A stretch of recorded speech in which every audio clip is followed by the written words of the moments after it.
This will be Raila Odinga's fifth quest to have his name on the presidential ballot paper this year, and this attempt finds him at what analysts say is his best bet yet, with the unlikely backing of the outgoing president and erstwhile political competitor.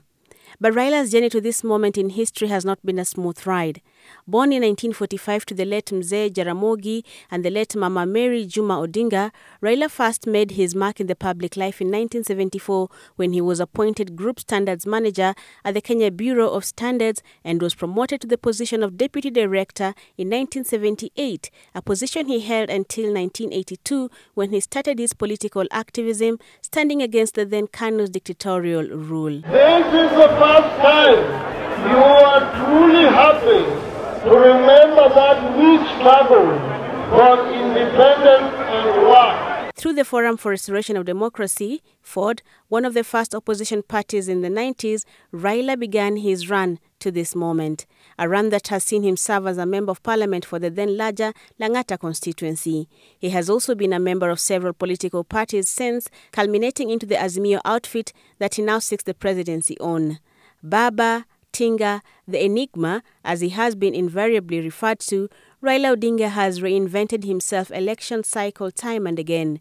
From the fierce government critic in the Moi era to the sympathetic Kibaki supporter time and again, the competitor against the Jubilee government, Raila has run the whole gamut on the Kenyan opposition politics, challenging and writing history as the first successful politician to challenge presidential election results, bringing about the first presidential election nullification in Africa. Be able to demonstrate why we reached our conclusion.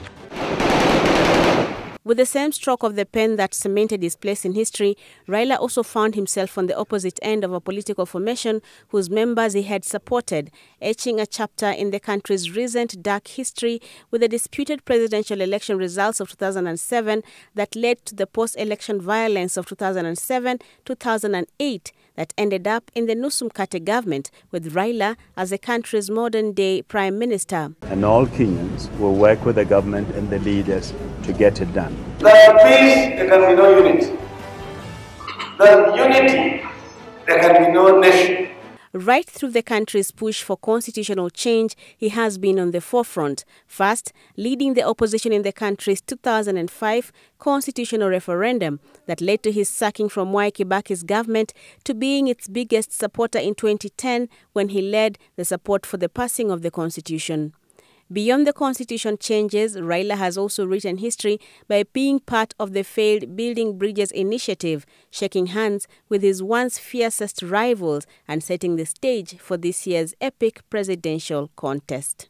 Raila's stand now for the presidency comes with a twist. For the first time, he enjoys the support of the outgoing president, a former opponent, placing him in what analysts say could be his best bet yet.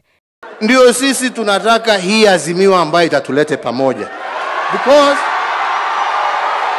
for the die-hard, now softened critic, a man poised to know whether his lifelong dream of becoming Kenya's president will be a reality in just a few weeks ahead. There's nothing stronger than all the armies in the world, and that is an idea whose time has come. Brenda Wanga, Citizen TV, Nairobi.